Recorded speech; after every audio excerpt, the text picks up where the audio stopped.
I guess with that loop over, let's get to it. Hello, good evening everyone. I'm hoping tech is working out. It should. I did test things, I believe. People asking about the music, mystery music. That is actually music by Epidemic Sound, which is a stock music site for YouTubers, etc. And basically you get to use music from their artists in your videos. It's not like, you know, real music, it's just stock music. So today we have a box from Joe Prusa. It is, they basically just sent this to me, when was it? Last week? Sometime last week I got the email, was like, UPS, your package is arriving tomorrow. And I was like, what? Okay, Prusa, Czech Republic? Yeah, that makes sense. They didn't write me what it was. I mean, if you look at it, it should be fairly obvious what it is. So yeah, let's dive into this. It's probably not a Mark IV, Mark III, Mark something. In fact, up here there is a little brochure, multi-material handbook. Oh yeah, that is okay.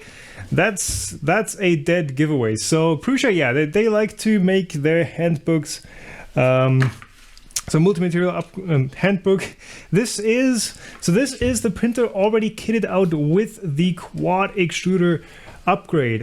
They did sell the upgrade that you could use to upgrade your Mark II or Mark II S2 quad or dual extruders for a while, and they started shipping. That they are out there. Some people already have them, but this seems to be the fully assembled, ready to go printer. So is there anything in here about the author? Oh, Joe Prusa again. Who would have thought? Software, Prusa control. Okay, they're not telling me how to unbox this. That is great. However, they are telling me to print and share on Pinterest using the hashtag Prusa i3 Mark II and MK2MM. Seriously, I mean, names are obviously not their strong point here. So, well, let's dive into this. So this box is a bit larger than you would expect with a typical 3D printer, but I know Joel, the 3D printing nerd, has a very similar box to this one. And it looks like there's just some extra filament up in here. So yes. Oh, I'm hoping this is beautiful. So we have two spools of filamentum taped down, some more. And yes, I know the the overhead camera looks like crap. I still don't have a real solution for this. Because I don't want to drop like another 600 euros worth of camera gear onto the ceiling. So two filamentum, vertical gray, yes, lovely color. And what is this? Gold happens. I don't know if that's a new color, but yeah, those look pretty good. Vertical gray, no, this one.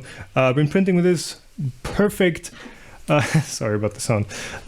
Perfectly nice glittery filament, and the gold happens. That seems to be a, well, very gold metallic tone. Filamentum, obviously, great filament.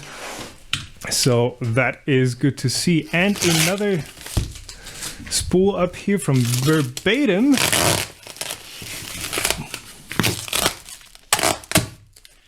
And that is BVOH. BVOH is Verbatim's PVA type material, dissolvable one. Right there's the BVOH 1.75, 200 to 220 degrees. I did have a spool. I've not printed with it yet, but I did have a spool for a while. And they claim that it is a nicer type of PVA. So let's give that a go sometime. I don't know if I'm going to start today with PVA with dissolvable supports. I really just want to get into some dual color goodness. So Verbatim makes filament? No. Well, yes. They are, who are they? A daughter company of someone, Japan. Yeah, they've been making filament for a while. It's actually pretty nice stuff. I did do a episode in Halloween about one of their materials. Fragile. You didn't get any filament with the multi-material upgrade. Well, these companies, like Prusa, they sometimes like to include a few extra goodies with their review units. So I don't think the extra filament spools come standard. Okay. By the way, quick question to everyone watching. Yes, Mitsubishi, that is correct. Quick question to everyone watching. How is stream quality today? Because I did switch the YouTube settings to ultra real-time, super low latency, which should make chat a bit faster for me to pick up on. But it might also increase buffering on your side. So if you're getting glitches, if you're getting buffering issues, just let me know and I can drop that down back to the low latency setting. But it seems there is a bit less delay, which is great if you guys start screaming about something. Look at that. That is a row of extruder motors up there. If I start doing something wrong, then you guys can start screaming at me and I can... there should be a video there. Why is there no video there? On a side note, why is there no video there? Whatever. Yeah, if I start messing up, you guys can scream at me and 2.07 seconds, holy crap. Yes, that is going to be fast. So in here we find another spool of filament, and this is the Rapunzel Silver. Yes, I love this stuff. This was also the color that was included with the Bear MK2s that I got, or with one of them at least. There's a very lovely silver tone, also particle filled. So yeah, that is great. So we have a total of 4 spools of filament, plus I think there might be another one in here somewhere. Let's see. So as usual, you are getting the checklist. There we go. The full check that Prusa run on their electronics and on the... I think they do hook up a hot end to it and heat up. I don't know if it's the original hot end that's in here, but yeah. Full list checked, working. So let's see if we run into any issues. Original Prusa i3 Mark II's packing list. So they've not updated these documents to the Mark II MM, the multi-material one yet. Packed on September 13th. Congratulations on getting the assembled Mark II's. Unpacking instructions. Okay. Take the printer out of the box and styrofoam. Cut and remove all white zip ties. Don't cut the black ones. Yes, that is going to cut some bearings loose. Put both extruder motor assemblies on print metal frame. Ah, okay. So this is with the updated extruder setup. Put both sets on the frame. So we're going to just work through that once we come to it. Still wondering why I don't have any video in that corner. Yeah. Video quality is lower. Yeah.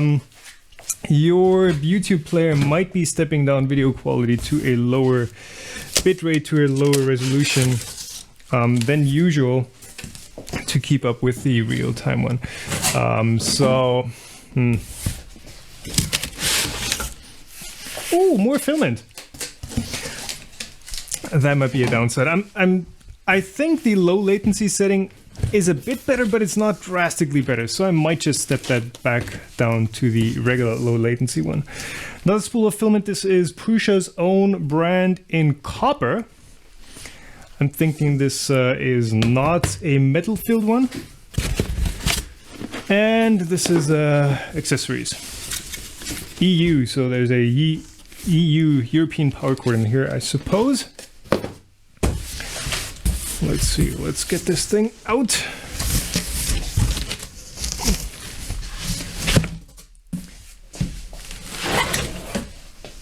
Here we go.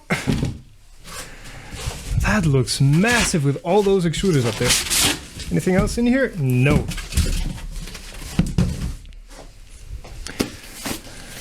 Haribo accessories. Let's check that out. We got some sealed air. Yes, the mid-sized bag. This is, how much is this? 100 grams of Haribo.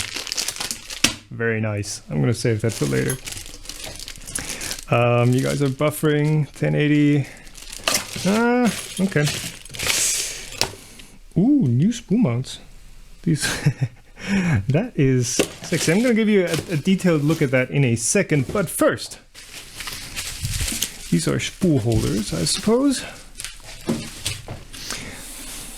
But first, let's give you a quick look at what we have here. So this is it. This is the quad extruder Prusa Mark II multi-material with the sticker up on here. So it still looks very, very familiar to the regular Mark IIs that I have. I have two of those. One I built, one I got assembled, and they've been lovely printers. And I guess the biggest difference here is that this is now a Bowden system. So I don't have, well, I do have in the background here, if I scoot this over, you should be able to see the cloned one. In the Mark II and Mark II style machines, you have the extruder motor on the carriage. So you don't have any Teflon, any long Teflon tube that is under pressure. In this case, you are getting a Y splitter. In this case, it's like a double quad Y, whatever. We have 4 inlets that all feed down into the same hot end. So that is definitely interesting. We've seen this concept before in a few different iterations and a few different styles. Some of which are not working quite as well as others. But yeah, I think if you do this right, this can definitely work very, very well. So I can't really judge how well it's going to work with dissimilar materials like PVA plus PLA, which are in their nature not the same material.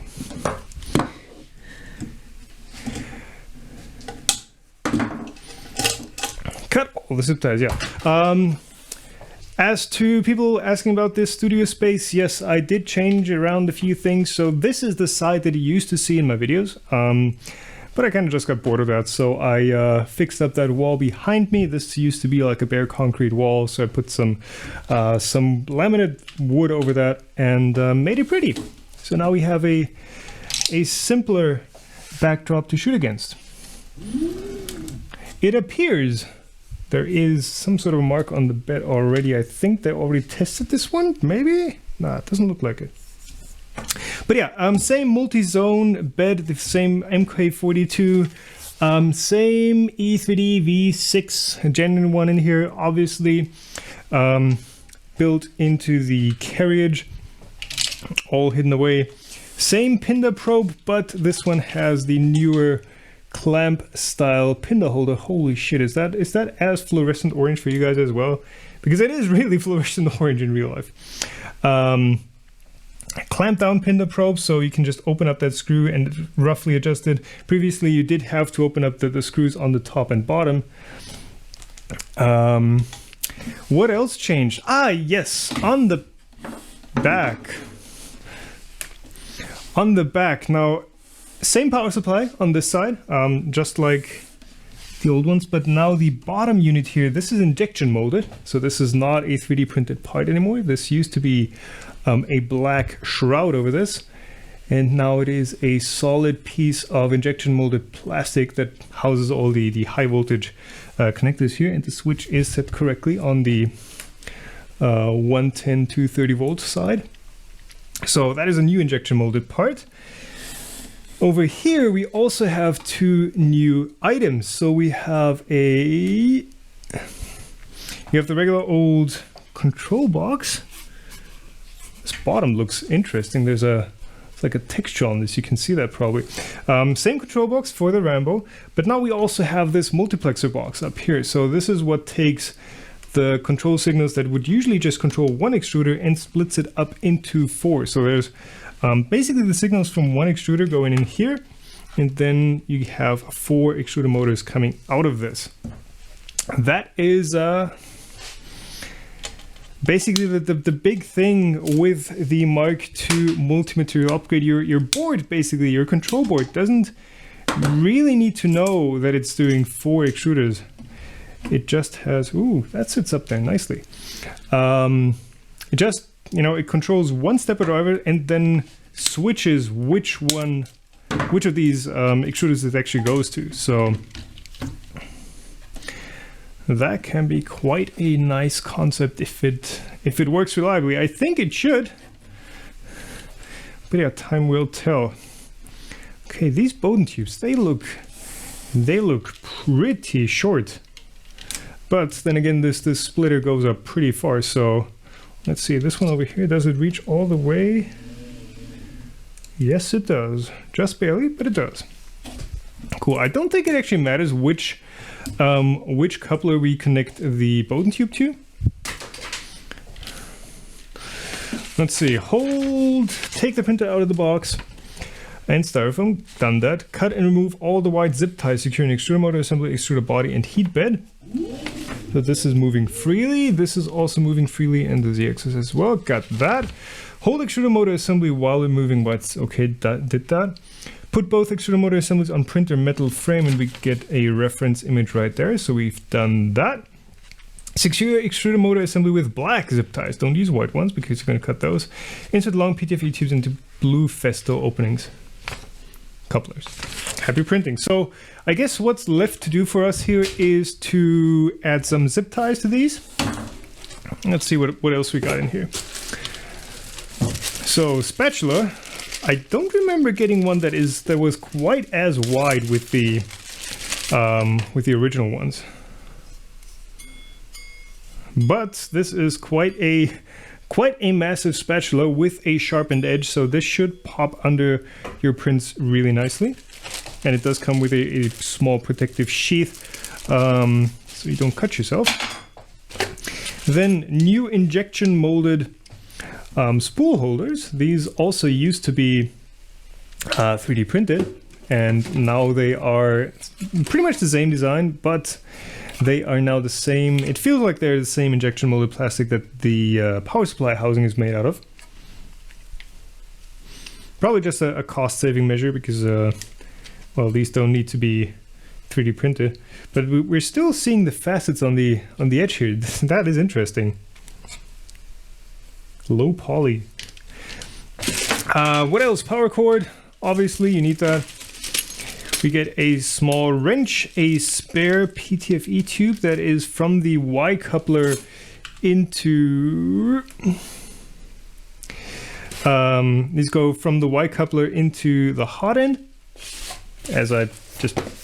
yeah. So let me... here we go. PTFE tube. This is from the Y coupler into the hot end. The V6 does not have a PTFE tube that is heated, that gets hot. It stops right before it gets into the actual hot zone, so that is purely for friction reduction and not for keeping the material from sticking to the hot end itself.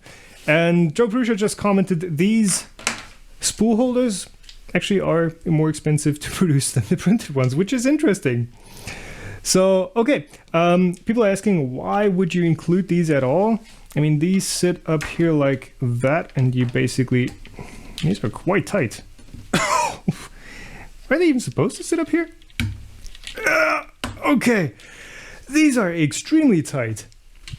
But yeah, you basically, the other one right there, and then you can balance the spool between them. And I guess that's just an option if you ever want to take these off, if you ever want to take the extruder motor assemblies off and use it as a single extruder setup. But again, you do get these dual spool mounts, spool holders, just for using it with the quad setup.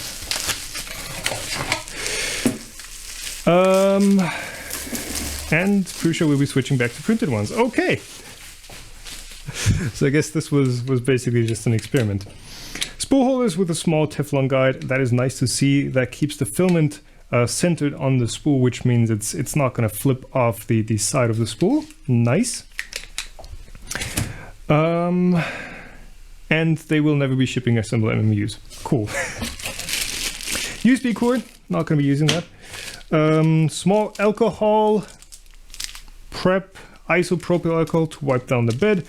A small acupuncture needle, a 16 gigabyte SD card, cool glue stick, zip ties, and get over here, the regular 3D printing handbook, which is just, you know, a very comprehensive beginner's guide to using, the Mark II, all the calibration steps, setting up pronto phase, setting up slick 3R, setting up color print, Prusa control, etc. So, right.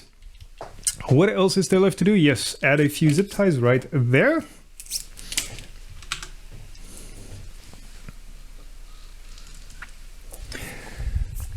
So that just goes through here, I suppose. Or does it? Ah, yes. Okay, so this slides through the printed part and out the bottom. And then you just get the zip tied down. We're tied down. Cool. I'm guessing we should center these roughly. I don't know. Probably doesn't matter much. Maybe not, because you still do have to get at the adjustment screws, tension adjustment screws on the sides here. So maybe not. And the Bowden tubes are long enough, so that shouldn't be an issue. And I mean, these zip ties aren't meant to really hold these down. These are held in place by gravity, so these are really just a little auxiliary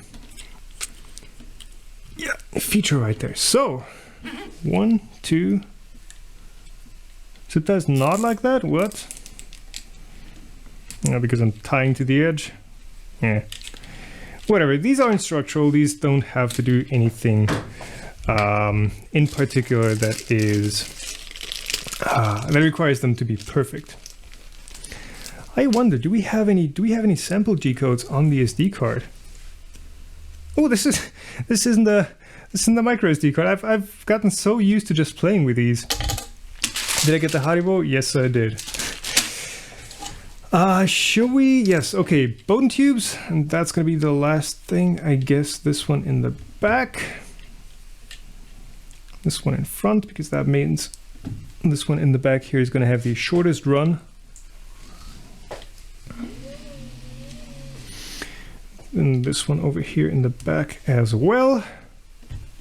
You should get the zip again through the front bottom. Oh, you're right, you're right. Maybe once it's printing. Okay, so with these, one thing I want to note with these couplers, because I'm just noticing this. There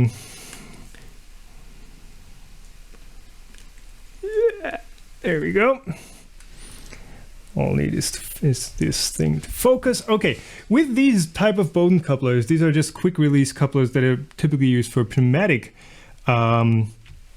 applications. With these, what you typically see is, unless these tubes are under pressure, like there's actual, pneumatic air pressure inside these, they would bounce back and forth as you basically pull on this, as you put tension on this tube and release it. That is what you typically see with cheap Bowden connectors. On these, there is nothing. There's not so much as a tiny bit of movement. Absolutely nothing. Typically what you'd see, Ultimaker does it, they would put little clips under just these release plates up here, because you push these in and then they come out. With these, nothing. So that is going to make the this Bowden setup a lot tighter, a lot less a lot less prone to backlash, because what you typically see with Bowden setups is you'd have to crank up the retracts about 2 or 3 millimeters for each coupler that you insert. So you have 2 couplers that's 6 millimeters plus your typical Bowden retract. So that will be like 10 millimeters of retract. That adds time and you know, wears out your filament in the worst case. Yeah, and just reduces print quality. So that is nice to see that they're using really nice couplers there. Even though Prusa was originally known for making the printers cheaper, now he's making them better. That's nice. Okay, filament, SD card. Let's plop the SD card in and see what the printer does. And if we get any magic smoke, let's see. People are having issues with the, ooh. Give me a second.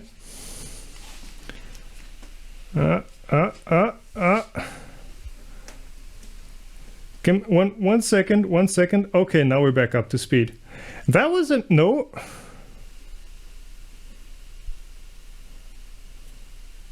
That seems to be an issue on my side.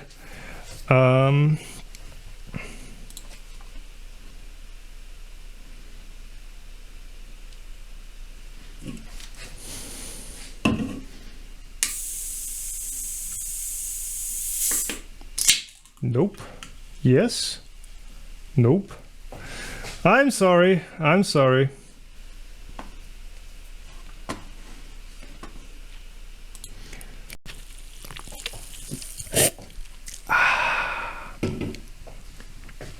Guys, let me know. Are we back? No, we are not. I can see the little thing in the OBS studio. Little indicator. Give me a second.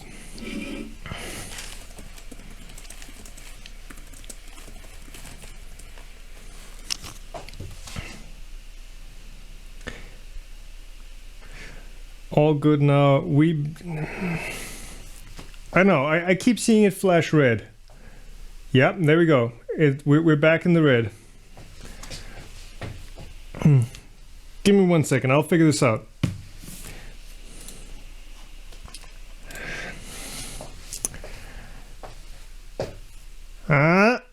Seems to be better.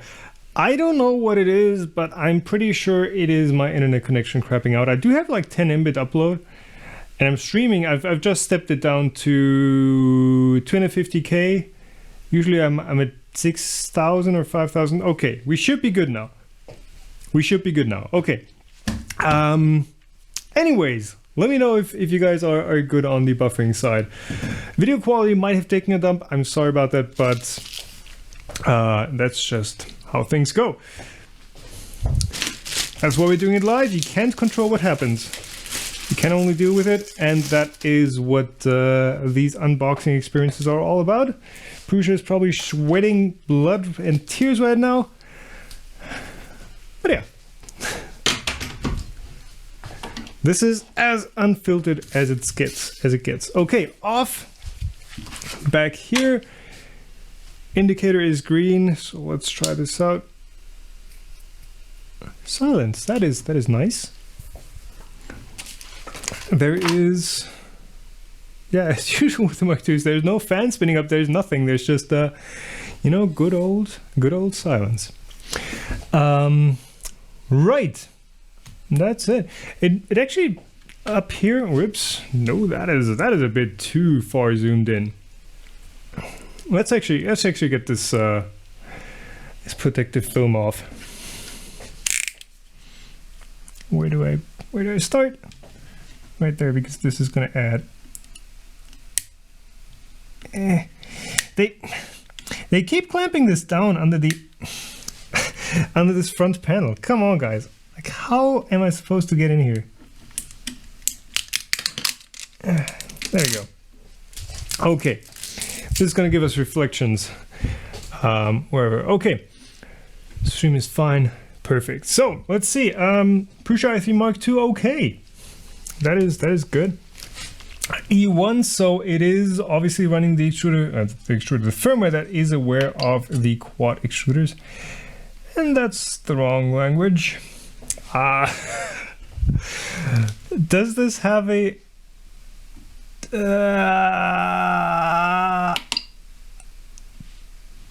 Is there a language in here?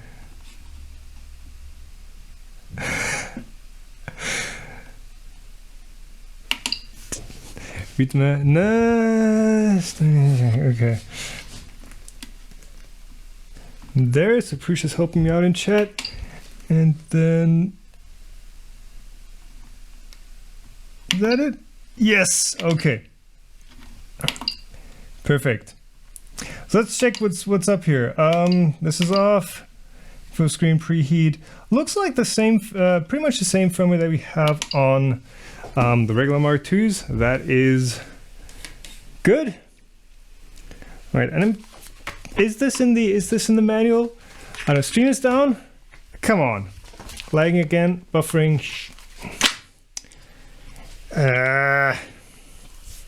I don't know what to do, guys. I don't know what to do.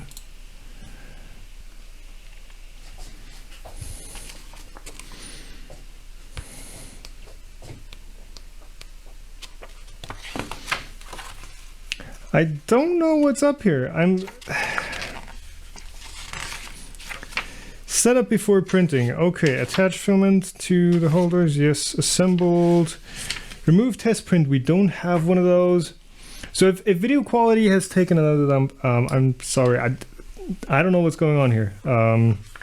Sunday evening. Calibrate Z. Okay, we will do that. Unload filament. There's no filament in here. Load new filament. Print Prusa logo. Ah, so that is on the SD card, I suppose. Let's check. Print from SD. Prusa logo. Multi-material. Ooh, nice. Marvin 2 multi-material. Chimera 4 multi-material. Nice. So we do have a bunch of different prints here. 35 hours. And they do say how long they're going to take after the file name. So I'm guessing we can pick one of those once we do the calibration prints. 3 hours. That is quite long. 14 hours. Bearing 3 hours. Ada Linda 35 hours. Benchy. How many materials was that? 3D Benchy, 4 materials Benchy. Takes 8 hours. Holy crap. So that is that's not going to be something we're printing today. So in 3D Benchy, 2 multi-materials, still 5 hours. That is way too long to show on a stream. The 2 multi-material calibration. Okay, so it seems Prusa logo. I don't know how that's gonna look. Maybe. But yeah, Marvin 2 multi-material or the gear bearing. The gear bearing actually looks nice. It's 3 hours. It's 4 materials, so that could be that could be what we use. That could be what we use just as a test. But first, let's calibrate Z. So that is in calibration. Let's actually do the full thing. Let's actually do the full test as well, because that is always nice to do after shipping, just to double check the entire machine so that we don't run into any surprises. Fan test, left hot end fan. That's this one over here. Yes, and that is spinning. Front print fan, and this one, print cooling fan. And yes, that is also spinning. Checking end stop, so that's going to do it on its own. Which extruder goes to which festo, it does not matter because these all run, each filament path is equal. So there's not like any priorities for which one. Lag, hoping not.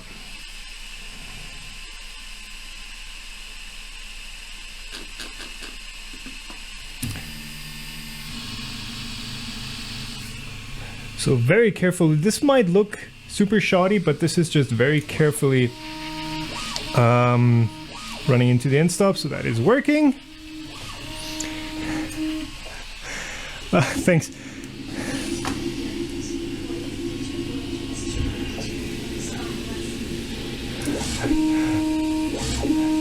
Thanks for the tip, Remco. Wind stop double checking, yes, and the Pinda probe. Alright, that just parked right there.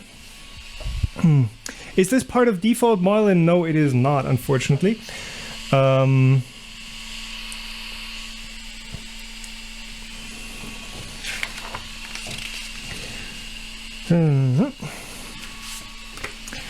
Am I streaming on another platform as well? No, I'm only streaming on YouTube, and unfortunately, like Twitch doesn't allow you to stream to multiple targets. So if you're streaming on Twitch, you're only streaming on Twitch.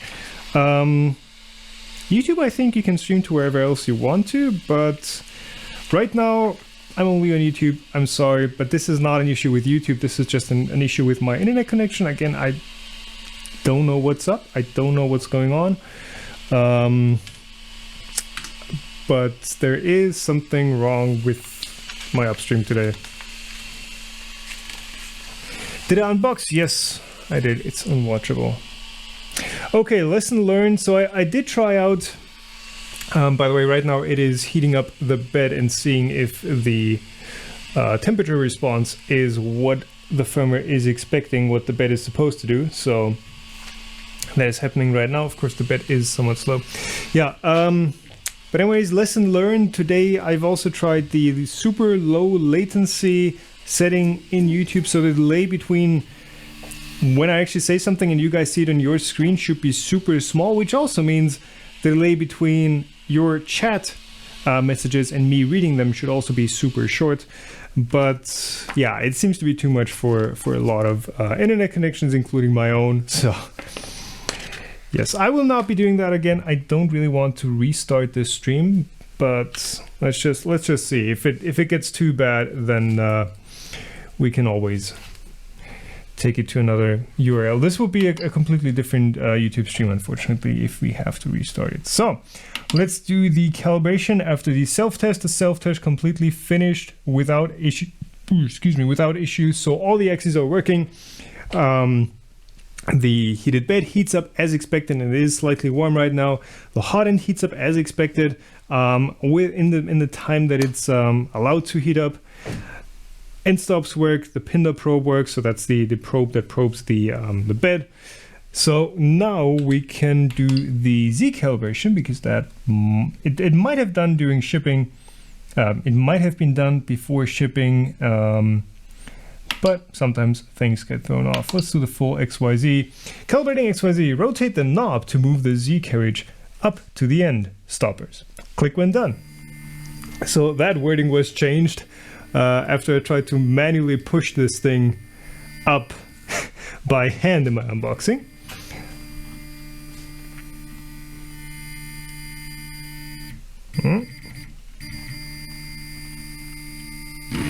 Yes, and that's intentional. Please clean the nozzle for calibration. Click when done. There is nothing on it, but it is poking out quite far. All right, left and right Z carriages all up. So that's just asking if these are actually all the way up. And is this what is this texture? Ooh, I'm just noticing that. I'm going to show you that in a second. Place a sheet of paper under the nozzle during the calibration of first 4 points. If the nozzle catches the paper, power off the printer. Okay. Unpacking instructions. So first 4 points, 1, 2, 3, 4.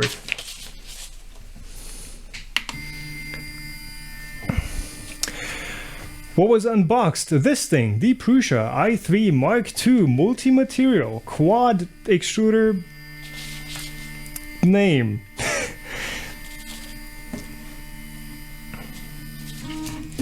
Yes, I just discovered the new Prusa build material. So yeah, I was surprised. Is this on the front? On the front you can barely see it, but on the top here, which I'm not going to be able to show you, this is a very nice textured finish. This is the side that I'm rubbing against with my finger right now. That is the side that lays down flat against the bed, and it is, I don't know, it has a very nice texture to it.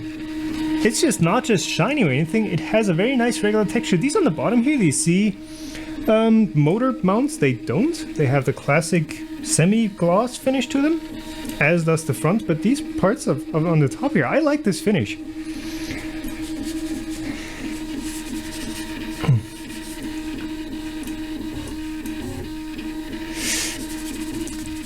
So yeah, we are not jamming into the paper as expected. From the new removable powder-coated PEI print surface. Ooh, I will need to get my hands on one of those. On spring steel. I mean, that sounds like a good approach. Spring steel over these. It does sound like I've seen that approach somewhere. Like PEI on spring steel. I don't know. It seems very familiar to me. But it's a good concept and it works.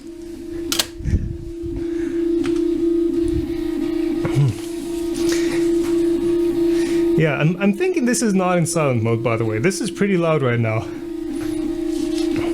Are we at 4 already? No, we're 2 of 4. This is gonna be a while. Let me get a loudness decibel meter, if I can find it in this mess. If it's not there, then it's maybe here? No?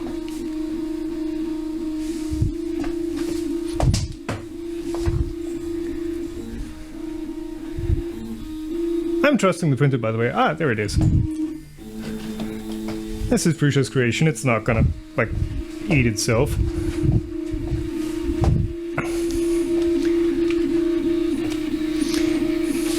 Yeah, this is fine.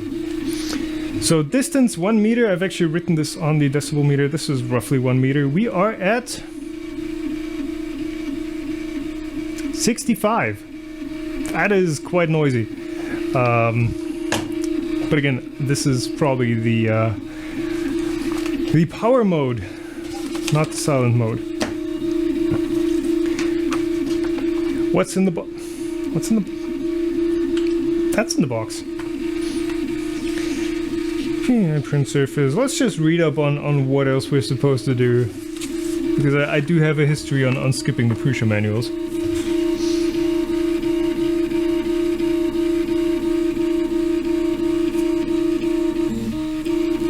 Calibrate XYZ. How are we doing that?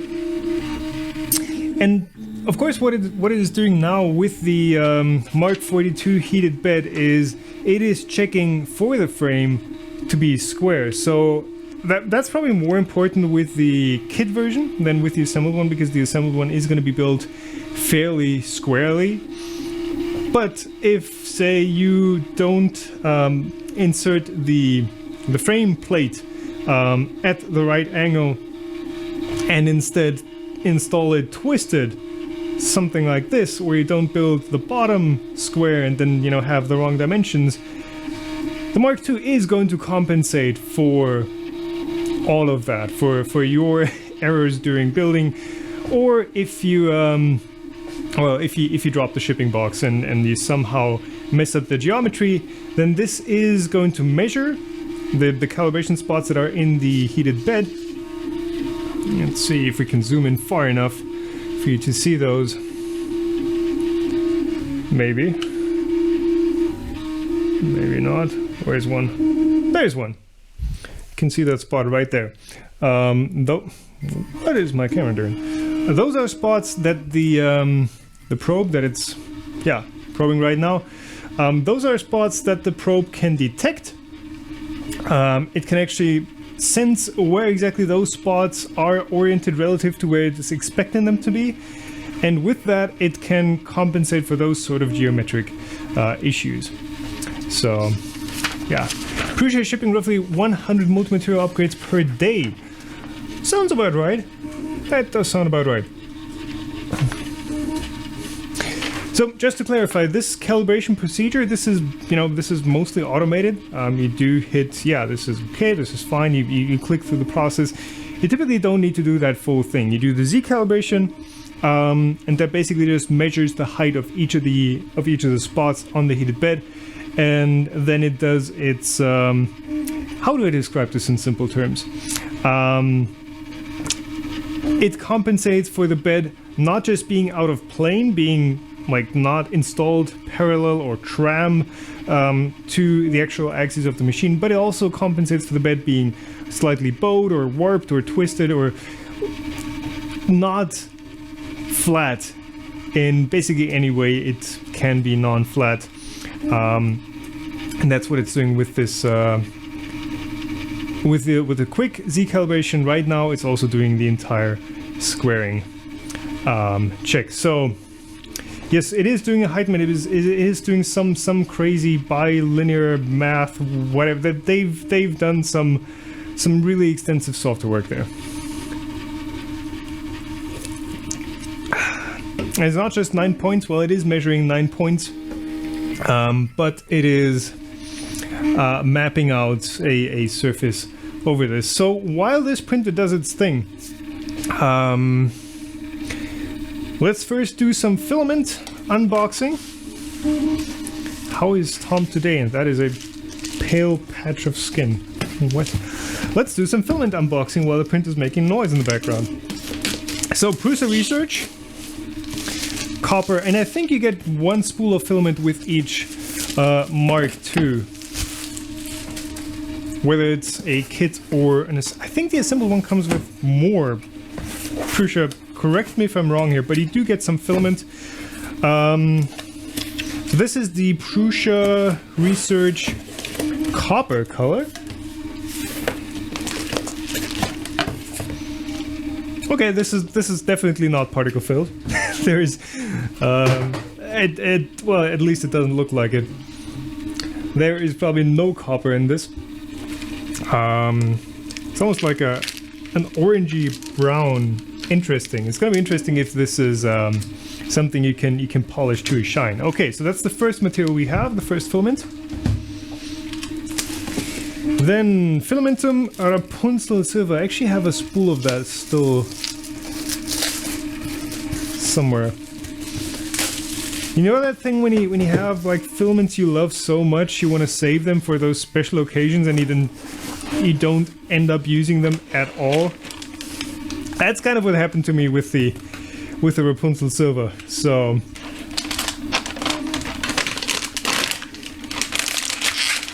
yeah, but now I have another spool, so I can actually use it, because I don't have to be afraid to run out of this lovely color. And this is basically the filament that I started my love with particle filled ones with, and I think this is also what I used with the very first print that I ever did on a Mark II. So yeah, very nice silver metallic color. Filament from small box, and this is 750 grams. More than 750 grams. Yeah. I think you do get a spool of filament with the kit. How long does the calibration take? So this is 3 out of 9. This takes a while. Okay, the verbatim BOVH, I actually don't need or don't want to take this up, because this is properly Stop screaming, will ya? This is properly sealed, and this is moisture sensitive. Not quite as moisture sensitive as PVA, I believe, but don't want to take this up. Yeah, 2 more from filamentum. Let's get at some questions from chat. So what about this calibration? How long does it take, and how often do you have to do it? So this calibration that we're doing right now, you basically only have to do that once, because that corrects for... Holy shit, it is really loud. That basically corrects for any geometric errors that the printer might have just from building it, or from shipping, or from moving it around. I would run this if I take it on a long journey, if I move with the printer, if I take it to a fair. I would do this once. But like if I'm just moving it around from one table to the next in a controlled environment, you only have to do this once, and then it's going to be good basically for forever. The other calibration that is the Z calibration you just saw, where it ran up into the end blocks right there. That is something I actually added to the start G code of my print. So before every print, it will run into these end stops just to sync these two Z ends. Did I touch something? No. Now it's calculating the mesh. That actually takes that long. Yeah, that is just something that makes sure that these 2 end blocks are actually at the same height, and that they're not drifting. That is something that you would have to do rather, frequently, regularly. but it also just takes, I don't know, 20 seconds. And this is the Z probe on the bed. This is something that the printer automatically does before every print. And it does it while stuff is heating up, so it doesn't really add any time to your prints. And it just makes sure your bed is really flat and the print is, the print sticks on it really well and evenly. Put it on a concrete slab. Yes. Okay. Let's see what we have. Show me what you got. XYZ calibration, okay. XY axes are perpendicular. Congratulations, your printer is not warped. So XY, that is basically this entire thing that I told you about. If this plate was somehow twisted or not assembled correctly, then it would tell us right here that XY are slightly out of square, and it corrects for that, or it can correct for that. But in this case, everything perfect. Congratulations, we are done, and we are basically ready for printing. Distance between tip of the nozzle and the bed serve. Come on, scroll through. Has not been set yet. I have a feeling they put that in just for me. Please follow the manual. Chapter first steps, section first layer, calibration. Okay, that is definitely something they put in just for me. Right. Let's pause these filaments for now. So. Please follow the manuals. That is fantastic. 3D printing handbook. I believe that is the one. Self-test kit only. Yeah.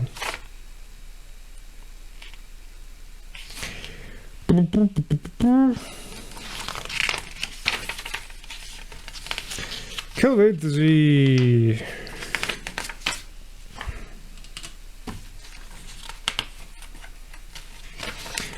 leveling calibration. Here we go.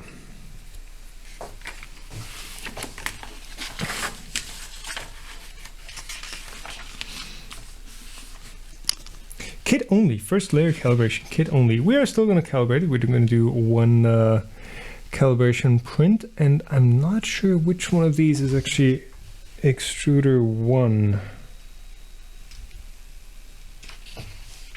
That is an interesting proposition, because these two blocks of extruders, well, I guess this one has longer wires.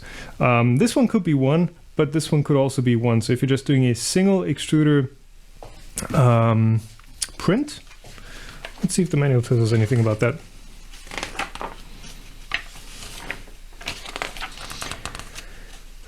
Upgrade software, how it functions, supported, upgrade, and first print. That sounds about right. There's a chapter in here on printing with soluble supports.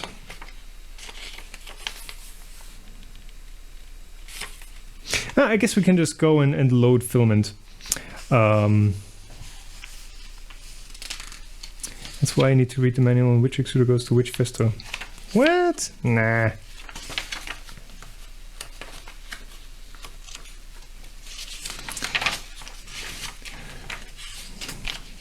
You guys are just messing with me. Right, Prusa control. Okay, instructions on how to set up your prints that you're slicing yourself.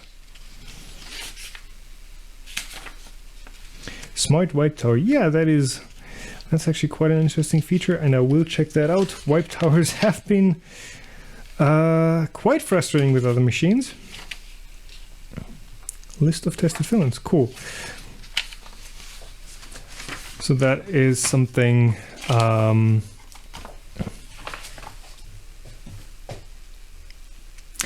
2, 3, 4 left to right. That is something I will definitely look forward to trying out. So chat is telling me, with the low latency option, that is 1, 2, 3, 4. So left to right, that would be 1, 2, 3, 4. Makes sense. Makes sense. Let's actually try out this modern spool holder. So right here, two little Bowden or Teflon tubes, and we shall start with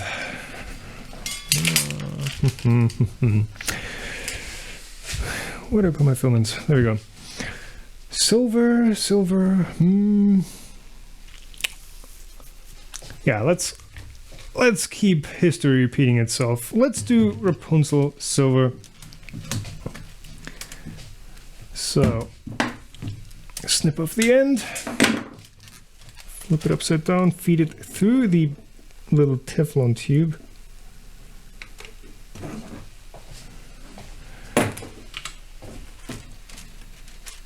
While not unrolling the spool. Okay. That looks good. So I'm guessing this just feeds up. It looks like you could put a just another Bowden tube or Teflon tube up there. Silver plus some of my blue. Yeah, that could be nice. And this just sits over here. And this feeds in here. And the thing is, the wires are kind of in the way. Okay.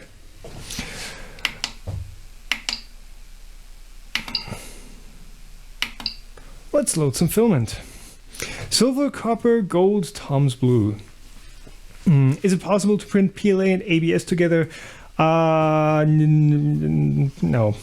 They don't really stick to each other. And it's probably not a good idea to combine them anyways, because they have such different properties. Let's actually go to settings here.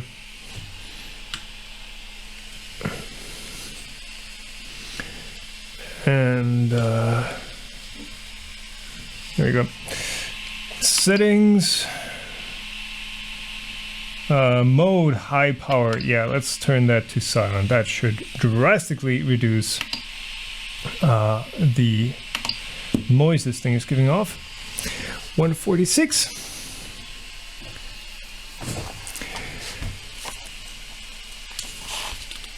You can load without HAT-UM. First layer calibration. So yeah, the printer is telling me it needs, or at least it told me it needed to be calibrated for nozzle height. I'm gonna believe it.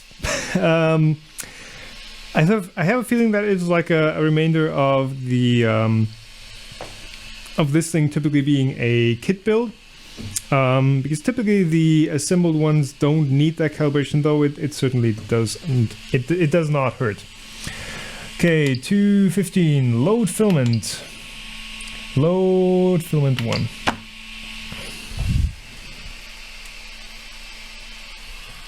Okay, that is pulling in. And now it is feeding rapidly.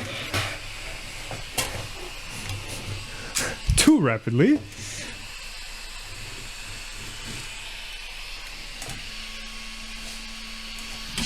Is that okay? So that does not feed it all the way into the nozzle, it just feeds it up.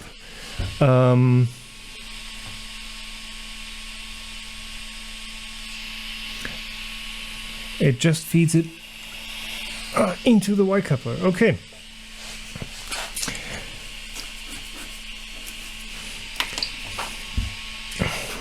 All right. Time to print the... Is that the one? V2 multi-material calibration PLA. Do I need to read the manual? Read the manual. Okay. Okay, boss.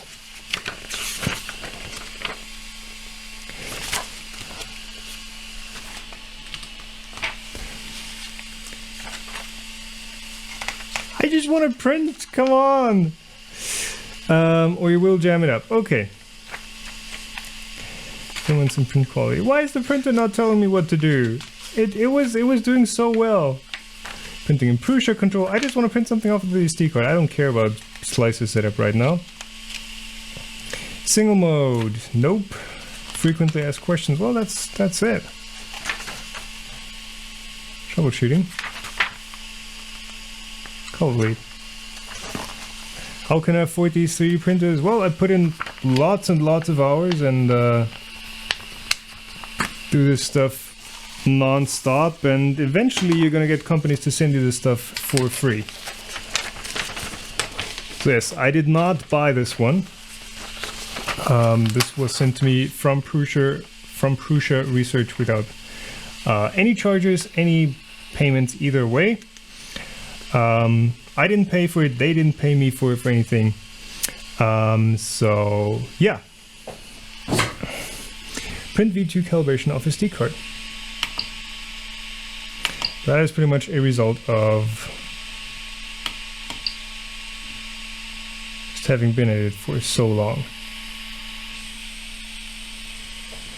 Print V2 calibration G-code. Okay, if this messes anything up, then not my fault. What gummy bears did I get? Goldbeeren. Is this? Ah, this is the same texture. Oh. So yeah, it is doing the self-calibration, the Z-calibration, where it just measures the bed. And you can probably see this on camera. The wires behind it.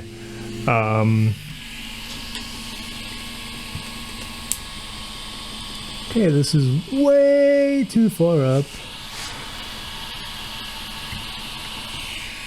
But there is also no filament coming out yet. I thought load filament was supposed to load filament, but so far it... Yeah, just live from menu now, but we do need to have some filament coming out first. There's...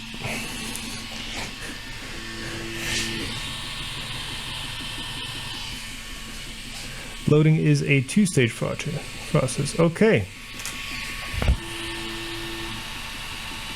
Just thinking this... We're just going to rerun this. You might need to run this 2 to 3 times before it's primed first time. Yes, that sounds about right. I do want to push in the filament manually. I do want to, like, add some... should load a bit more. Okay. No filament required. Nope. I feel like I want to push in a bit extra. Okay, now it's ejecting. Okay. Don't push the filament. Okay.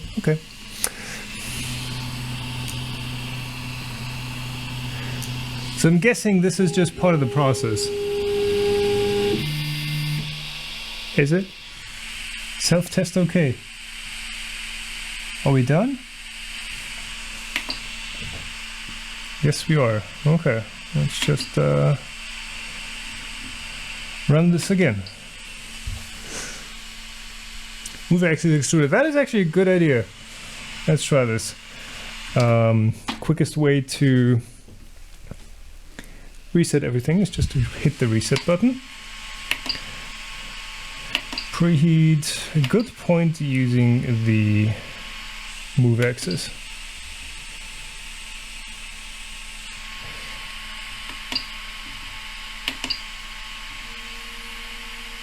So is this moving? Which one is this moving? Ah, the correct one. You needed to adjust Z-axis in live adjusting print. Yes, I know what I have to do. The problem is you can't live Z-adjust things when there's no filament coming out the hot end. That's not how it works. You're not supposed to check it with a piece of paper doing that. You're just supposed to look at the print until it looks right, and there was no print. There is a load filament, yes, and we did that. However, I think either we might have messed that up because it was pulling the filament, it was pulling the entire filament reel towards the printer. I think this is a bit too stiff right here. Either that messed up, or it intentionally only fed the filament up into the Y coupler and not all the way into the hot end, which does make sense if you're having 4 filaments. They can't all be in the hot end at the same time. So, yeah, slow and steady, we're getting there.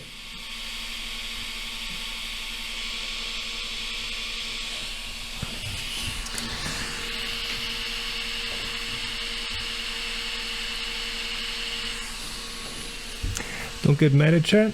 I'm not getting mad at chat. Ah, here we go. Now we have it oozing out.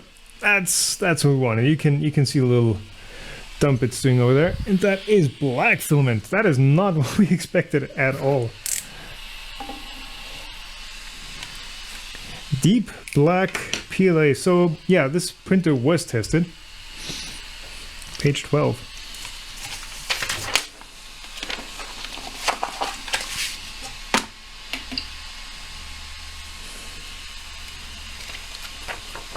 Do you have to download a manual? There are 2 included already. Come on.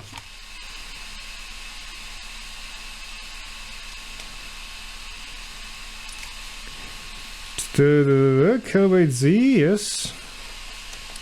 Unload filament, float new. I can show you right here. Oh, this is probably blurry. Let's use this camera. So there's your flow chart for the assembled and the kit version, and the kit version has the first layer calibration right there. The assembled one does not. It's just unload filament, load new filament, calibrate Z. We did the calibrate Z. We didn't unload filament because we had no filament loaded.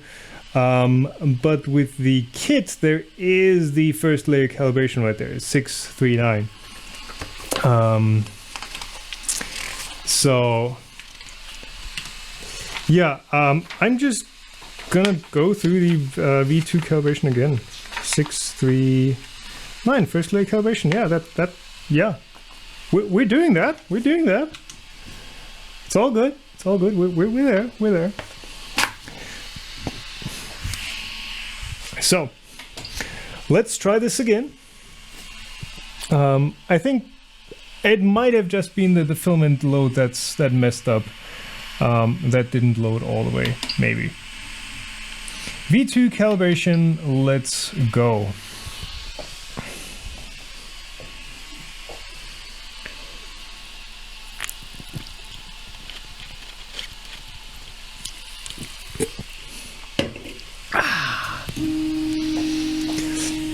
Okay, filament is in there, so it's going to draw a long line in the front here after it does the Z calibration, the Z bed auto mesh leveling.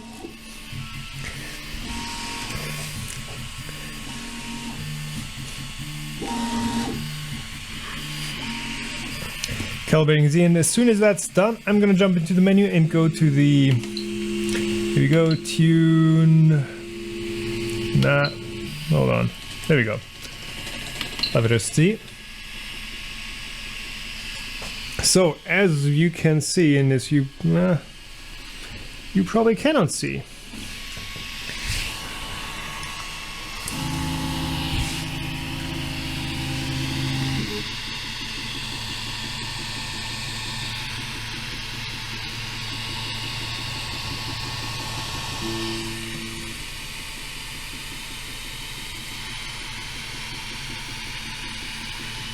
come on, are we loading filament?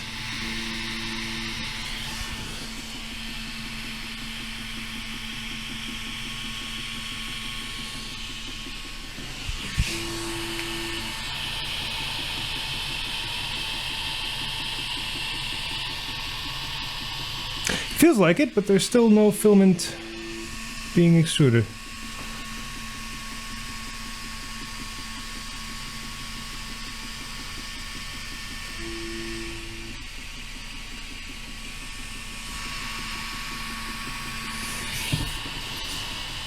Come on. Let's get this out of here. So the question is, where is the filament positioned right now? Because it looks like it's right up here.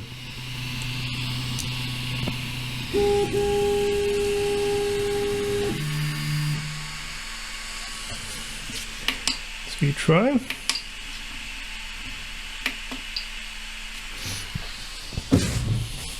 And I can visually see that there is too much of a gap between the nozzle and the bed. That's just what this calibration is for.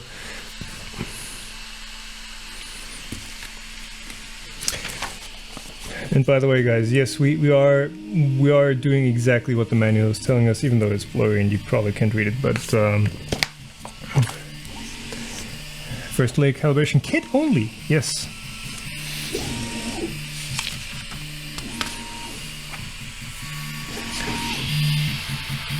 The thing is, I can see that the filament right now is up here. Up here, that's this one right here. That's the end of the filament. I have the wrong manual. Why did that? This one?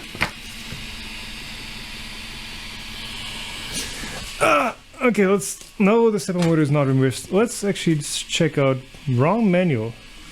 Chat, if you are right.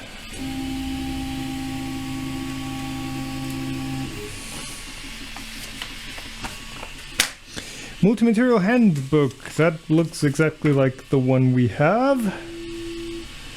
B1, page 12. This one doesn't have pages.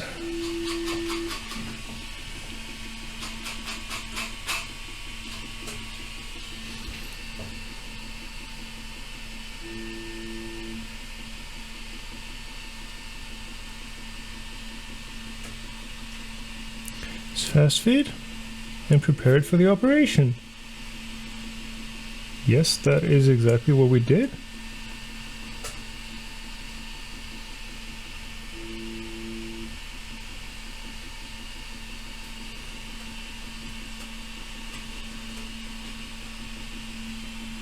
Oh, it's printing. It's printing. I totally missed that. I was so busy trying to figure out how to get it to print. So now we are printing. Okay, yes, okay, so we run this one more time. Lost the feed now. We run this one more time and then we should be good to go. Calibration, just to get my head out of the news here. Page 12, upgrade in first print. Yeah, loading filament now has slightly changed behavior compared to regular MK2 and always load unloaded from the menu. Okay, makes sense. When opening the load or unload menu, you have the option to load or unload all. First phase is slow feed, yes. Second phase is fast feed. And it did that. It did both of these. So, yeah, like, I don't know. This feels exactly like what we did. All right? Okay. Let's actually get this thing calibrated. And by the way, this is the same thing that was in here in the multi-material handbook. So let's jump in. Live adjust Z. We're at 0, which means it has no offset to where the sensor triggers. This needs to come way down. Way down. There we go. That looks better. Maybe some more.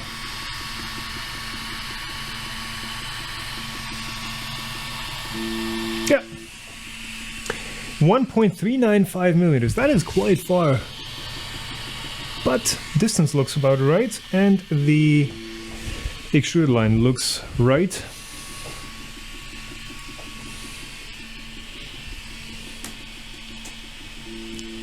So you probably can't see that very well, but yeah.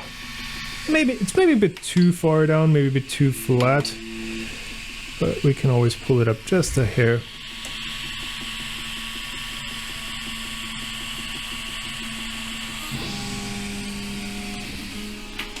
There you go. Okay. And now we are done with the calibration. If you're above 1 millimeter, I think you should move the pin probe. Yes, that is the official explanation. However, we're not having an issue. We are not having an issue with the nozzle bumping into the bed while it probes, so we're fine. We're fine. This is linear advanced calibration. What?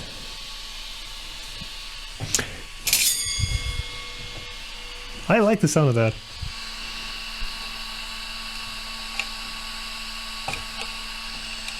It's a little bit too hot. Okay, this one's popping up. This one back here is coming up. Yes. Ah, look at that. Look at that. Ooh. Sexy close-up. Yay. Oh, nice. Okay. That is sticking perfectly. Now all we need is... Yeah.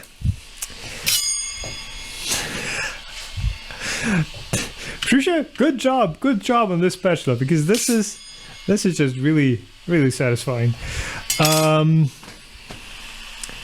Chat, okay, let me know. Quick poll for you guys, quick question. We have 2 prints on the SD card that are both rated as 3 hours, which makes it 10 p.m. when they finish, roughly. I'm not going to stick through all those 3 hours. That would be crazy. So I will leave you with a 3-hour print. Would you rather see a dual color? What is it, Marvin or something? Let's check. Which one would you prefer to see? Print from steel. Let's check. So we have Prusa logo multi-material. Does anyone know if that is actually a multi-material print? That would be a nice print if it's not too long. We can do a Marvin, 3 hours. That is just 2 materials, 2 mm. Or we could do the bearing, which is, I think, one of the hero prints they're showing off.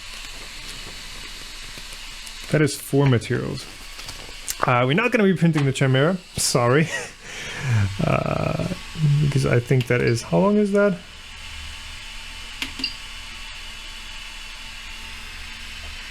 $14 Nope. Nope. Marvin, bearing, 4 material, go home. I'm gonna grab a spool of Infinity Blue. That's my full spool. I need to get a few more spools of this stuff.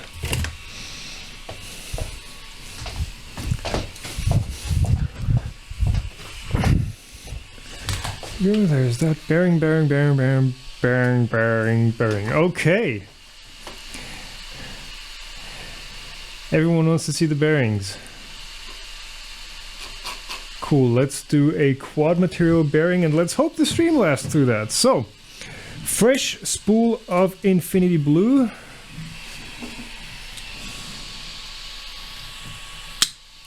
Let's get this loaded up. Don't use dark conflicting colors with a sample G-code, it won't work right, so it's probably gonna blend.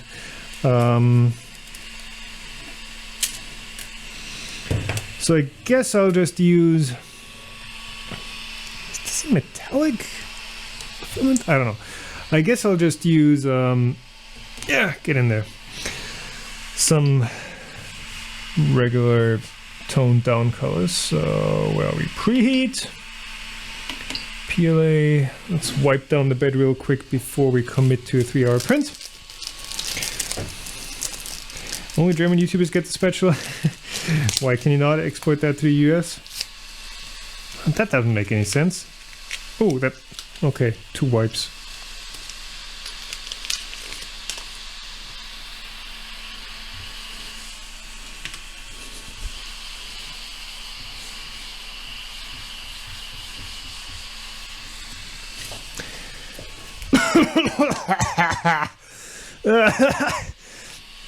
IPA in there. Okay, Hotting, come on, heat up. You can load filament cold. You're right about that. Thank you. So, right, because it doesn't actually go into the hot end, so we don't need to preheat it. I've just gotten so used to it. Load filament too. Insert filament into extruder. Yes, we have done that. It is, I believe it is physically pulling in. I can feel it clicking. So now I need to click, and then it's going to do the rapid feed. Yes. Okay. Perfect. We need another filament holder. I'm guessing you're better off just putting these a bit farther away from the printer itself, just to give it a bit of relief that they like not jamming into each other. Let's see what else we have. We have vertical gray, which might be too dark. We have gold happens. Gold happens sounds like exactly what we need. We're gonna need some gold to happen right now.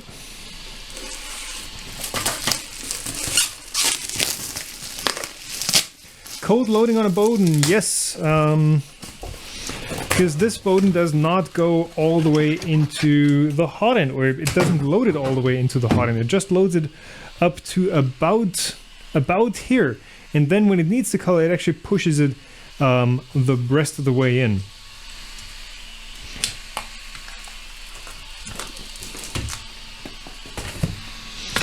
So gold happens. Should we do the copper? Gold happens. Oh, that's not my favorite filamentum color ever. That's like a very greenish gold almost. But it's fine. Lag. Yeah. It matches my hair. Almost. Okay, another. Ooh, shipping damage. We have a broken spool holder, so this bracket right here broke. Fortunately, though, this is only 3D printed parts, and you can very easily print the replacement, because I'm sure Prusa has published all the files for these. Right?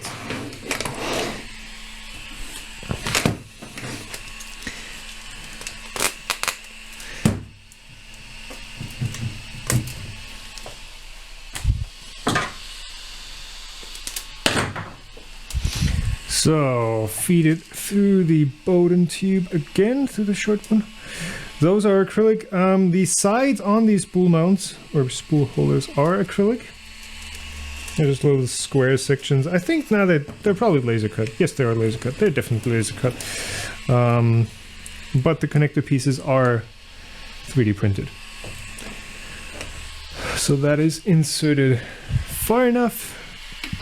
Load filament 3.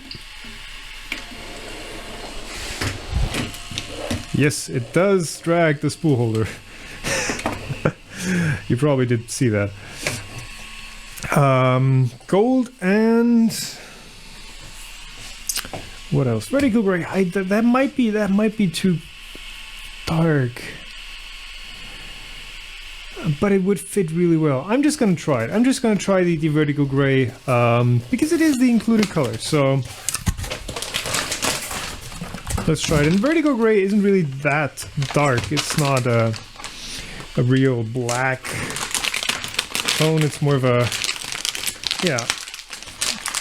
dark gray, tracid. That's how you pronounce it. Lag. I'm sorry, I can't do anything about the lag. Once this thing gets printing, I will try to see I will try to figure out and see what's going on, but at this very moment, I can't really do anything about it. This goes in here. There we go, just past the drive gear, and okay, mouse doesn't work in the printer. Load filament 4. And you can actually see it feeding through the tube if you pay close attention. So the copper we're not going to use.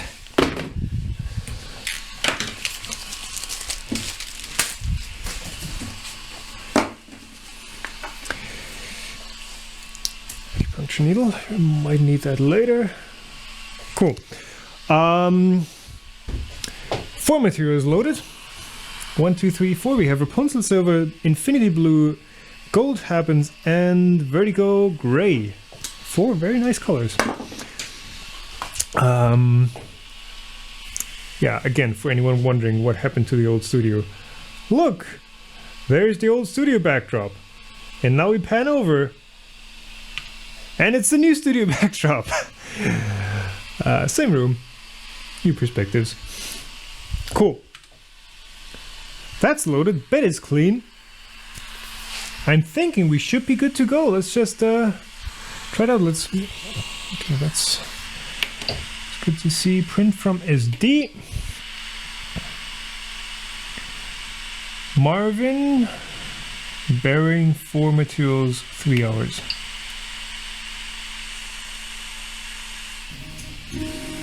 Okay. The mismatched wood. Yes, I know what you're talking about. This wood is different than that wood.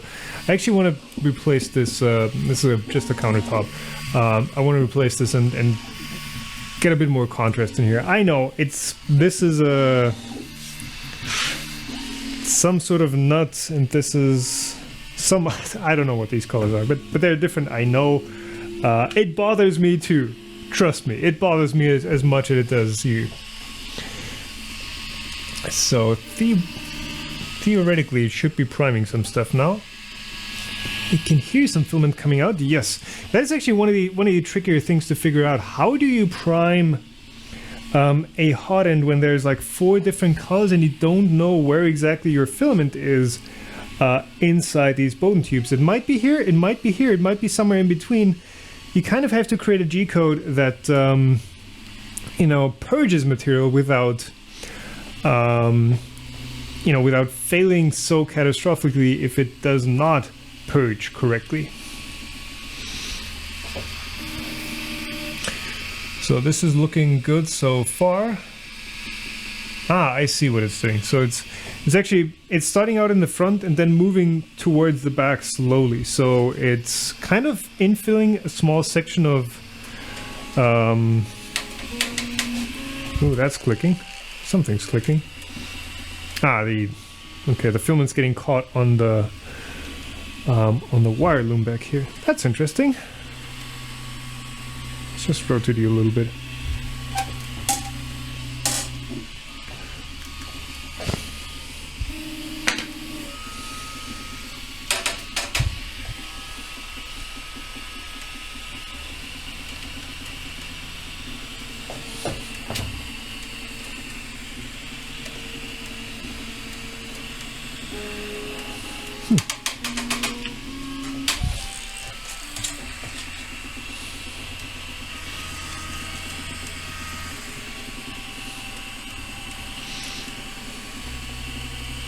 Interesting. You can move these Teflon tubes back and forth.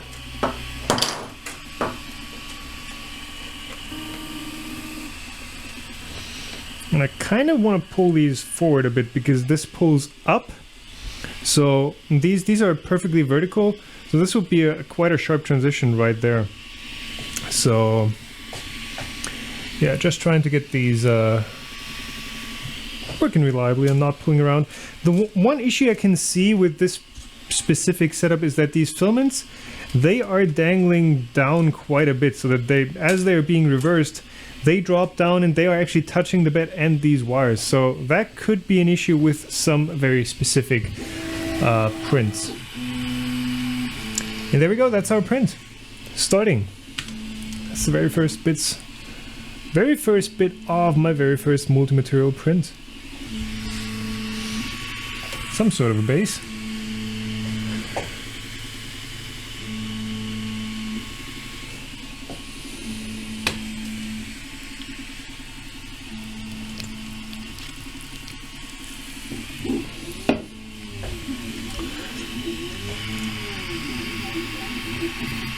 Ooh, I see. Okay. You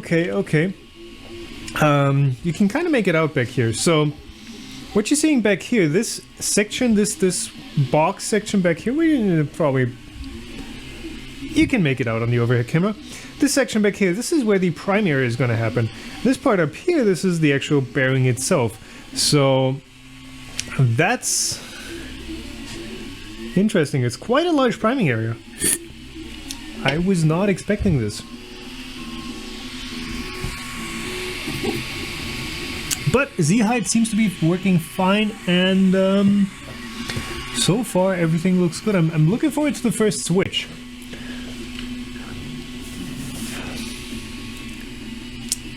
Just how quickly it switches over, how much color bleed there's going to be, those sort of things. There we go. Now my screen's lagging. Okay.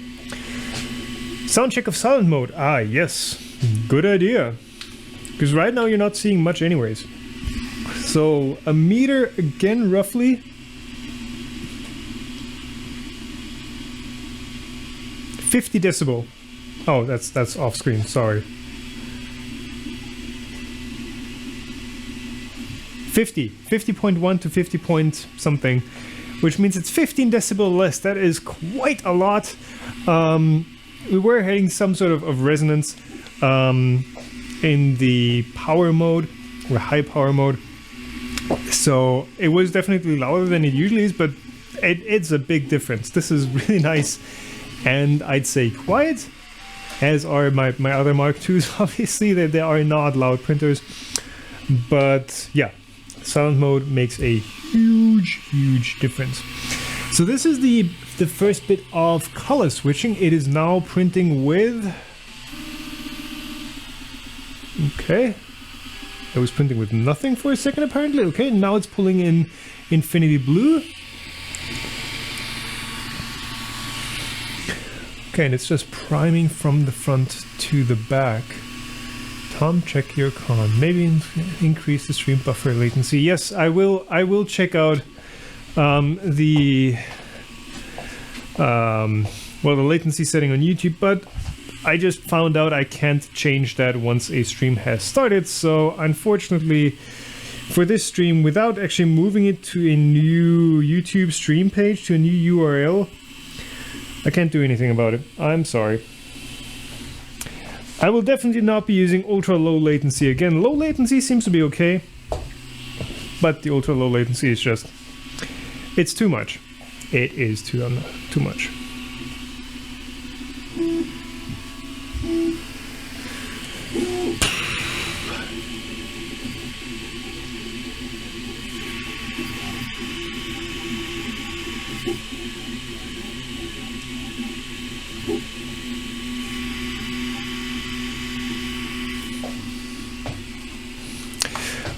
You know what? While this is printing, I'm gonna set up a new... Now he's completely gone. Wow. That's... I mean, you can't stream like that. Part-time Ronin saying stream is fine now, and Christopher R is saying he's completely gone. Well, while this is printing and priming and doing its thing, I'm actually going to set up a new live stream. I'm gonna set up a new video, which is gonna be a new YouTube URL. And I'm gonna switch over to that in a second. All right, give me a moment. You can watch the printer going. I'm gonna set up a new stream. I'm sorry this happens with this exciting stream. Shouldn't have tried that many things at once, maybe, but well, lesson learned.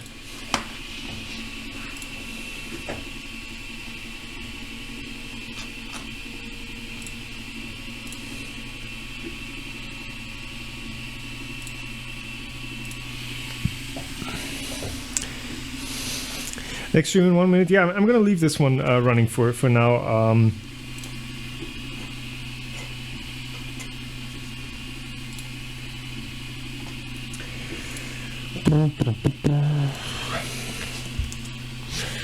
also feeling like switching over to the Rode VideoMic Pro again, which is the mic that isn't mounted to my glasses, just to give you a bit more of an ambient sound experience and not giving you that ASMR breathing that I'm doing right now.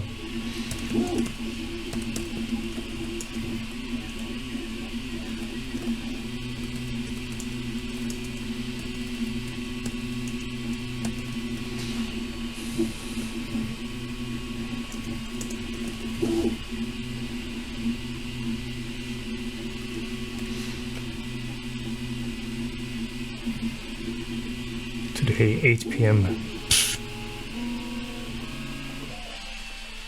That sounds fast.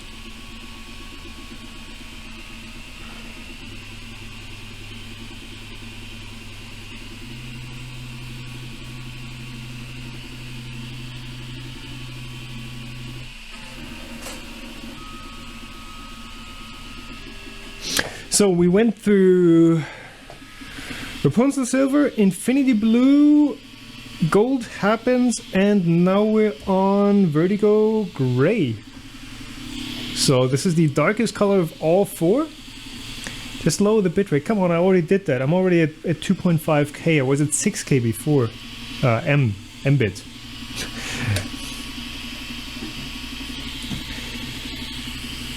This is looking good. It's actually looking really nice.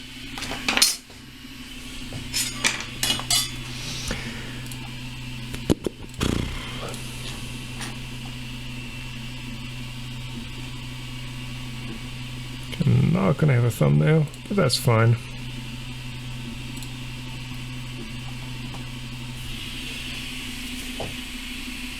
Yes, I stopped the stream 2 or 3 times before and lowered the bitrate each time, and it's already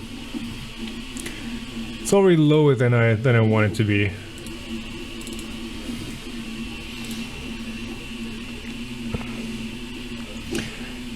Now let's actually leave this at normal latency just to be sure.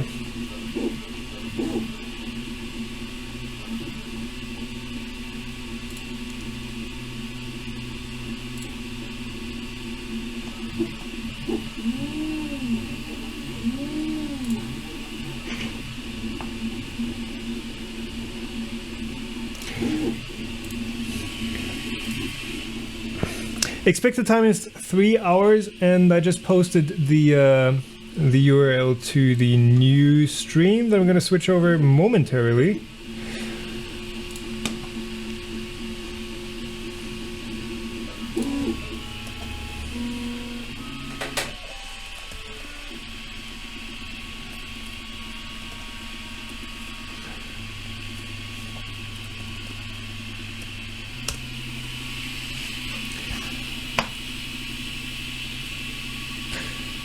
Did I have to dig into the Teflon tube to make sure that it was chamfered and tapered? No, I did not have to do that.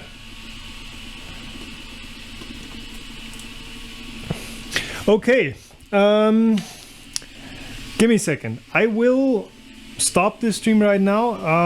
The URL is in chat. Please switch over there right now. If you're watching the recording, there's probably going to be a link somewhere there, that corner, that takes you to the next part. I'm hoping that it's going to be less laggy. So yeah, see you there.